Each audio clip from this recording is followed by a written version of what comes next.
You're listening to Civic Media. You can tune into any of our live shows on any radio station across the state with the Civic Media app. Find us in your phone's app store and listen anytime, anywhere.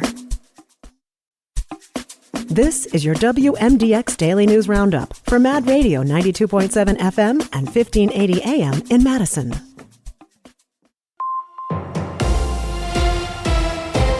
For 92.7 WMDX News, I'm Savannah Tomei Olson.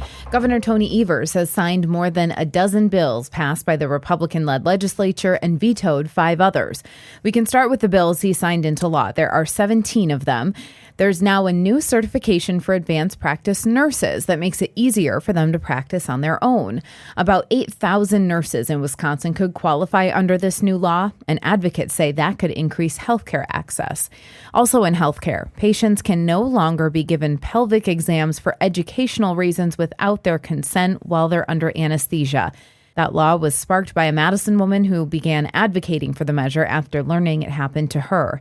Another new law clarifies that people renting spots at campgrounds are not tenants, so landlord and tenant laws do not apply. That can make it easier for law enforcement to remove people from a campground. Another new law increases the penalties for purposely damaging telephone or cable infrastructure. It's now a felony instead of a misdemeanor. Now let's get to the vetoes. The most notable, Evers vetoed that bill that would have given drivers for services like DoorDash and Uber access to portable benefits accounts to save for retirement and sick time. Evers says he vetoed it because it also classified these drivers as independent contractors, which would have prevented them from unionizing.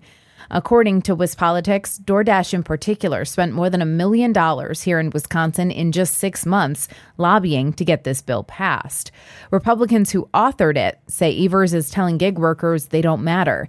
Evers says he didn't sign on because it would have also excluded those workers from minimum wage, unemployment insurance, and workers' compensation. He also vetoed a bill that had to do with revoking probation and another that would create a whole separate court for business cases in the state of Wisconsin. Madison-based Exact Sciences is cutting hundreds of positions from its Wisconsin workforce. The company announced it's laid off 200 people. That's 4% of its total employees. 80 of them are here in Madison, and 120 are remote staff across the state. A spokesperson says the positions are in HR, legal, and IT departments. Company leaders say it's part of internal restructuring. Exact Sciences is best known for its Cologuard at-home colon cancer screening kits, which have grown in popularity and therefore grown the company. Meanwhile, the country's first video game studio to unionize is here in Dane County, and now they have their first labor contract. Raven Software in Middleton is owned by Activision Blizzard, which is owned by Microsoft. That left workers negotiating with one of the biggest tech companies on the globe.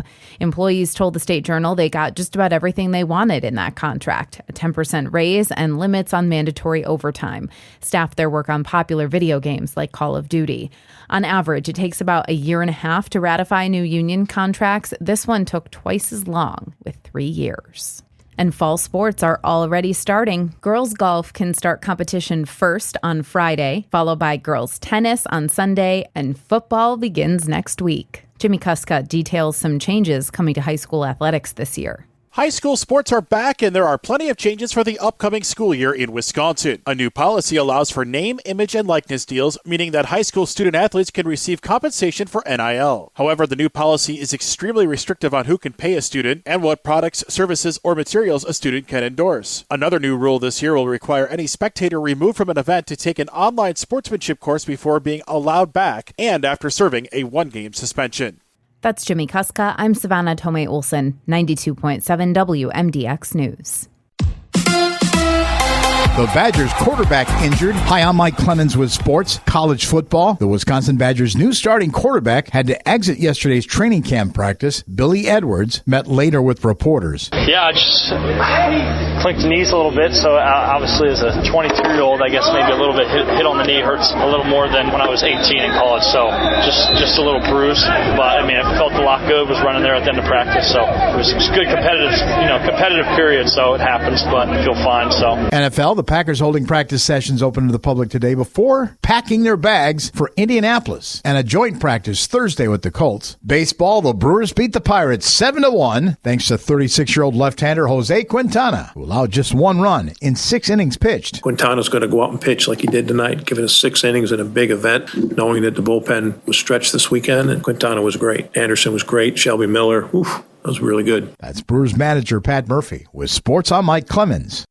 On your entertainment beat, I'm Pete Schwaba. It was a horror thriller that led the way at the box office this past weekend. Director Zach Cregger's Weapons pulled in $42.5 million at the domestic box office to lead the way. The film, starring Josh Brolin, received rave reviews. In second place was Freakier Friday, which performed well with $29 million. It was also a great movie weekend at the Schwaba House, resulting in a couple of Pete's picks. Here's one for now. 40 Acres is a great action sci-fi film that you can rent to stream. Recently on Nightlight, Madison film critic Rob Thomas talked about how much he liked the film and gave it a glowing review, which reflected many other reviews, resulting in a 90% favorable critics rating on Rotten Tomatoes and a 95% audience score. The film tells the story of a family living on a farm following plagues and wars where food and crops are precious, forcing a family to fight off cannibals to survive. Grim but uplifting and tons of well-done action. The new version of War of the Worlds is yet another take on the H.G. Wells novel, which has been turned into a film 3 times now, at least at the studio level. The original film in 1953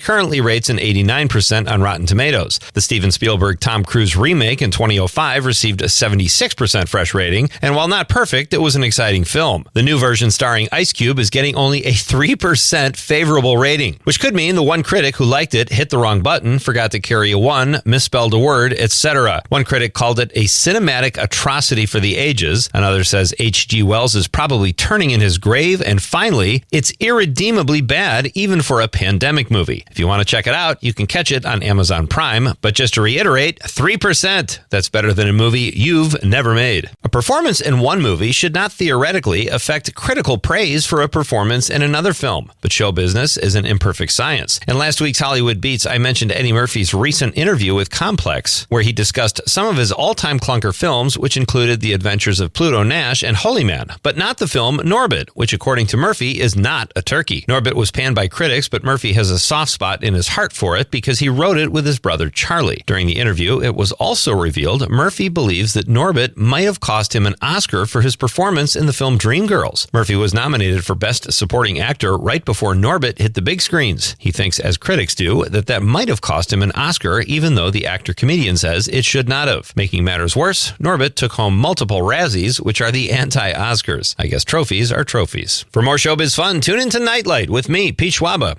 Weeknights from 6 to 8 p.m. on the Civic Media Radio Network. It is going to be mostly cloudy with a chance of scattered showers and thunderstorms into the afternoon, and then gradual clearing by later this afternoon into this evening. Our high today in the low to mid-80s. Tomorrow will be mostly sunny with a high in the upper 70s to right around 80. I'm meteorologist Sean Cable. Currently, it's 69.